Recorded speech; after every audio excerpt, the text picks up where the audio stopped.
Donc vendredi 14 juillet, calendrier économique, il n'y avait pas grand-chose.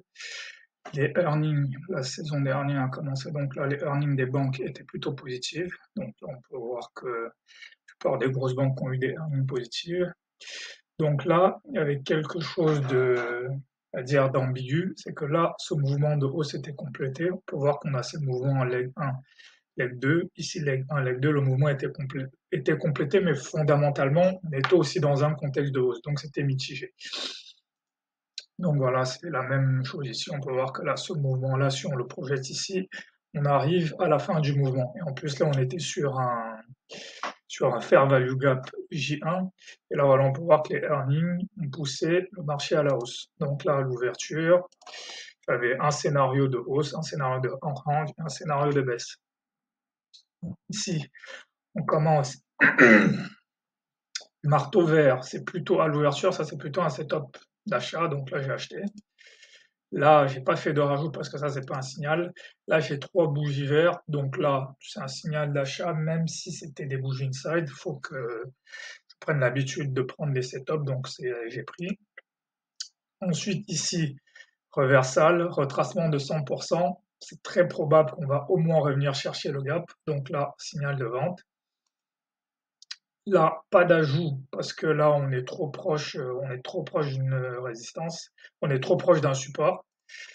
Donc voilà, là, complétion, quoique en y réfléchissant, j'aurais pu rentrer ici half size pour aller chercher cette zone, c'est pas impossible.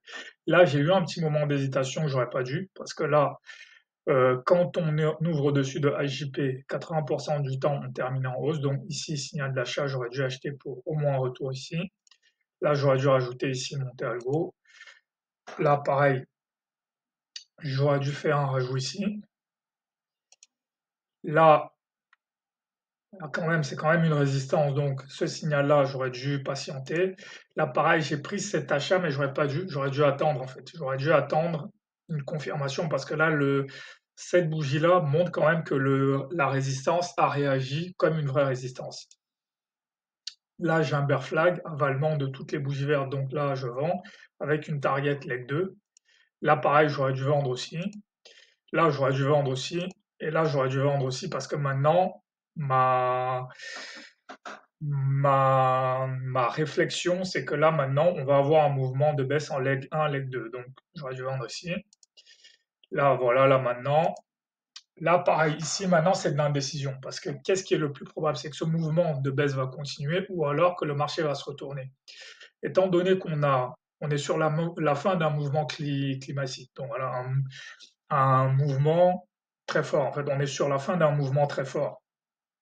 Et là, on a eu AJP qui a vraiment fait résistance. On n'a pas réussi à retracer plus de 50% de la baisse. Le plus probable, c'est qu'on va avoir un triangle descendant. Donc ici, j'aurais dû attendre. Non, là, j'aurais pas dû acheter, mais j'ai acheté ici en utilisant la même logique ici, ce qui n'est pas absurde. Et là, par contre, j'ai revendu. Voilà, là, j'ai revendu ici. Et j'aurais dû rajouter ici, rajouter ici aussi, en me disant qu'on va avoir un mouvement en pareil, en leg 1, leg 2. Donc voilà, et là, 21h, c'est fini. Donc voilà. Et donc dans l'ensemble, voilà, ça donne ça. Voilà mes différents signaux. Ici, en plus, j'avais le DXY qui était au minimum en hausse, mais ne baissait pas, donc ça tendait à conforter le fait que les indices allaient plutôt baisser. Et comme j'ai montré plus, voilà, comme j'ai vu plus tôt, c'était aussi la fin de ce mouvement en leg 1, leg 2. Donc voilà. Donc les difficultés dans cette journée, c'était peut-être ce petit moment-là en fait, ce petit moment-là où c'est quand même un réversal, mais ça peut aussi être une continuation de baisse. Après, les moments faciles, c'était vraiment celui-là. Là, le premier reversal, on rentrait ici 1, 2, 3. Là, je mets mes target line. Voilà. Si je rentrais ici, le RR de 1, bon, j'aurais pas eu, mais ici, j'aurais pu avoir le RR de 1 ici. Ici, j'aurais pas eu, mais au moins ici. Et ensuite, bah, ici, j'aurais dû rajouter ici. Voilà, ici, j'aurais eu mon RR de 1 ici. J'aurais eu mon RR de 1 ici, pareil. Et là, dans la baisse, j'aurais eu ici un RR de 1, ici RR de 1, ici RR de 1.